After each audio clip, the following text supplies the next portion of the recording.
Fashion Nova fit. So this is like a sports bra under here. And then the jacket and the pants match too. It's kind of fly. It's giving, fitness girl, but also fashion girly. Just a little something. Nothing too crazy. But anyhow.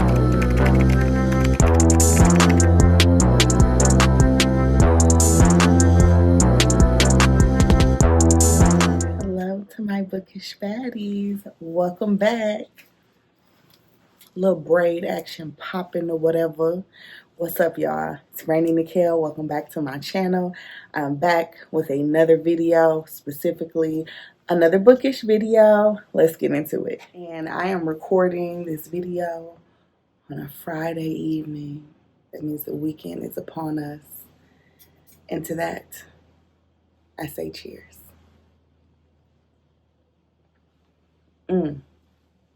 I have not had no wine in a little bit now. That's good. All right, so today we are going to be talking about Misery by Stephen King. So if you are new here, sorry, I had a little something on my screen.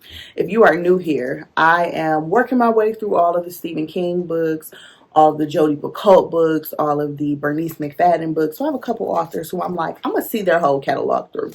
So this is like my maybe 6th or 7th Stephen King book.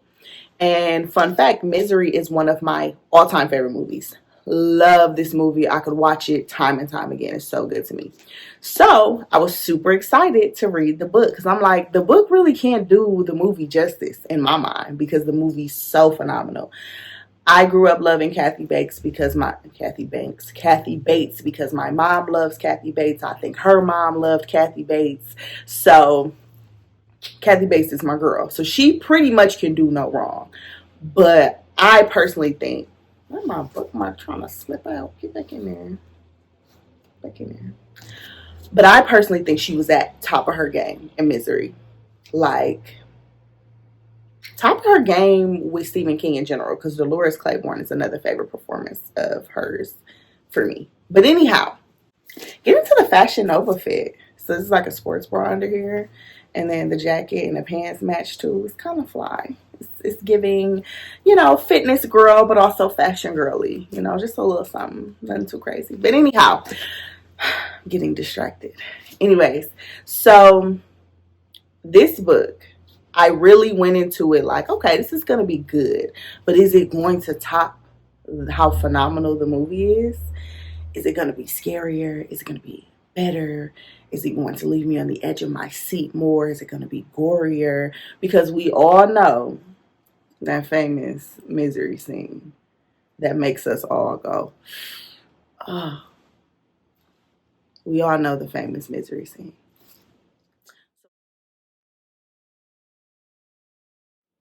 So with that being said, I had a lot of, I don't want to say doubt, because I'm like, there's no way they could have made a movie that phenomenal from a terrible book. But I had a lot of just a lot of thoughts about what I was getting myself into. This book was a 10 out of 10. This is by far, I'm not going to say by far, but this is my favorite Stephen King I've read so far. This and The Shining are like, if I could take it down anymore, I would make it tighter. They are neck and neck for how amazing they are. And I also love The Shining movie. And typically the book is like, oh my goodness, the book is worlds better than the movie. While the books are better than the movie still do the book justice in both cases, The Shining and Misery. So anyways, let's talk about it. So I've watched tons of Stephen King videos, people talking about reading through the Stephen King bibliography, reading all of his books, and who they thought the scariest villains were and this and that. And I've always thought, I haven't read it yet, but in my mind, watching the movies, Pennywise, I don't mess around with Pennywise. I don't watch him at nighttime, because when he be in his little floating place and he get to dancing, I'd be like, okay, turn this turn this off. And I love a good scary movie. Scary movies are my favorite. I watch scary movies to go to bed at night. But him doing that little dance, that little jig at the end of and I'm talking about the remake of it, at the end of the movie, I'll be like, ain't nobody else scared? But I live alone, so it's just me asking my dogs. But anyways, so I always am like shocked when people are like, oh no, Annie Wilkes, hands down, the scariest villain, the scariest character of a Stephen King book. I'm always like, Annie Wilkes, like, she was rough, but just like in a, like, I'm really obsessed with you, don't leave me kind of way. She's just a girl, so people say. So I'm always like, really? Okay. But I'm reserving my thoughts because I know I hadn't read the book yet. After reading the book, I see it. Annie Wilkes is terrifying. Because in the movie, she has just this like obsessed fan way about her. You know, it's giving, you know, just really, really, I love you so much I can't live without you, but I'm just your fan. Like, it's giving that in the movie. In the book, she is still an obsessed fan, but she also, I think because we get an idea of her inner workings, because we're hearing Paul Sheldon's mind, like everything that he is mentally going through as he goes through this process, it very much is like, this is not just obsession. This is true sickness. This is true evil. There is a part in this book. There are two parts in this book that really knocked my socks off. First, that iconic scene from the movie. In the book, she doesn't just break his ankles with the thing. She severs his entire foot off. And the way that it is so graphic, it's like, it's from his point of view. And so he's like, you know, she hacked it one time. Like, and it's the lead up for me. So she's talking to him. She's like, I know you've been out. I know you've been sneaking out. You're not low. You're not slick. I know what you've been doing. I see. And, you know, I found your little, what you've been doing, what you've been looking at. And now you got to pay. And he like, no. I don't want to pay. She's like, it's cool. I'm not going to kill you. I got something else for you. She puts a little, you know, antiseptic or whatever on the axe. She's like, don't worry, I'm a nurse. I got you. Put the wood between his ankles. Batter up, spread her legs. And she hits him. One whack. And he's like, you know, it severed. Like, it didn't sever completely, but it, you know, cut his ankle. Cut him at the ankle, at the top of the ankle. And he's talking about how he tries to, like, scoop back on the bed to, like, get away from her. And how the wound opens like a mouth. And when I tell you, my blood ran cold reading that. I was like, oh my goodness, because I could see it. I could see it, the power of good writing.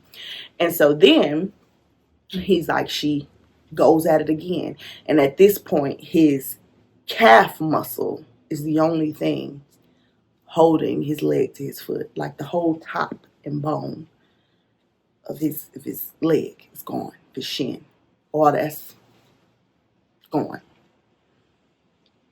And then when she finally severs the actual foot, he talks about when she picks it up to take it with her, how his toes are still moving a little bit. And I was like, oh, this is next level sickness. This is wild. It's really crazy. So I say that to say, even the worst scene in the movie does not compare to that same scene in the book. And then there's one more scene that really just like twisted my insides. She comes into his room. He wake up in the middle of the night. She in his room. She got a mouse trap in her hand with a mouse in it. The mouse wiggling is trying to get away and want to get out real bad. But the mouse's back is broken. And so she's making an analogy for him being broken because he's so messed up from his car accident, from him being broken in his bed, and wanting to get away, but she just wants to put him out of his misery, which is also the name of the books that he writes. the main character of the books that he writes, Misery. And she wants to just put him out of his misery instead. And so she takes this mouse and crunches it with her bare hands. He talks about being able to see the bones begin to protrude out of the mouse. And then, as if that's not enough, she licks her hands, the blood on her hands from the mouse blood. Baby girl was sick, okay? Sick. And there are many more scenes that are just equally as disturbing. Like, she is chilling and disturbing in a way that the movie, even Kathy Bates and all her amazingness, just there's no way they could have captured the burn that this book gave you. Like, it was this is a phenomenal book. And then there's a lot of parallels. So again, her idea of wanting to put him out of his misery, the character that he is known for writing best, who she is obsessed with, is a character named Misery. This idea of writing your way out of something. As a writer, that spoke to me. Writing your way out of life or death situations. That's the thing. And then he also compares her to the moon in terms of her cyclical mood swings. And as a Cancer, a child of the moon, I understand that concept. So that is why, in astrology, Cancers are known to be pretty moody, because we're run by the moon is our planet of rule or whatever. And because it cycles so often, the moon is always changing. Like, we're in a new moon, we're in a full moon, we have a crescent moon, whatever. There are all these different waning moon. They have several different versions, if you will, phases of the moon. And so he talks about how, when she's at her best, he's glad to see the moon coming. But when it's the dark side of the moon, he don't know what he gonna do. He don't know what he gonna do. This book, again, 10 out of 10. So well done. So well done. And I understand why people say she is the scariest of his villains. And I have not even read everything Stephen King has to offer yet. But book hangover. I've been living in misery land since I read this. And I'll also say something that varied from the movie that also made it a little more sinister. So in the movie, he's thinking like, oh my goodness, she rescued me. And she's like, yeah, the phone lines are just down. I'm going to call your agent. I'm going to call your daughter. I got it. Don't worry about it. We'll get you out of here in no time. And then over time, he realizes like, she has no intention on letting me go. No. Right from the offset, he's like, it's something wrong with her and she's never letting me go. And she's like, yeah, I'm never letting you go. Love you. So glad you're here. A couple quotes. Let's see.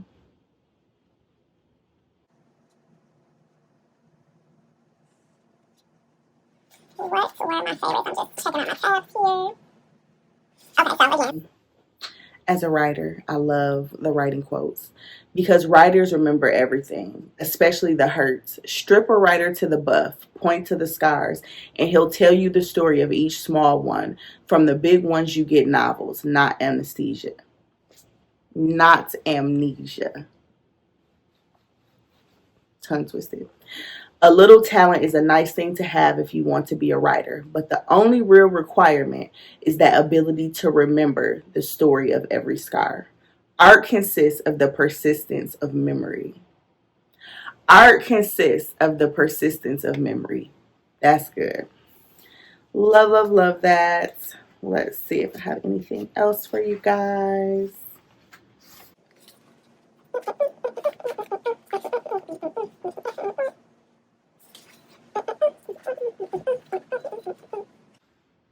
So this is a quote from somebody else, but it's like an intro to a section. Writing does not cause misery; it is born of misery. So, which I think just pairs with that other quote. Like, having those scars is what like makes you a profound or prolific writer, to be able to draw that out and use it in your art. So I thought that was good.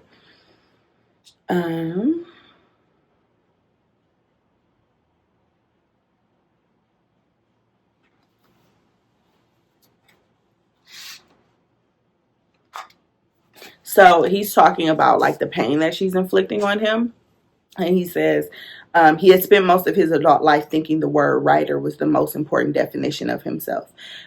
This made her seem utterly monstrous, something he must escape. She really was an idol, and if she didn't kill him, she might kill what was in him.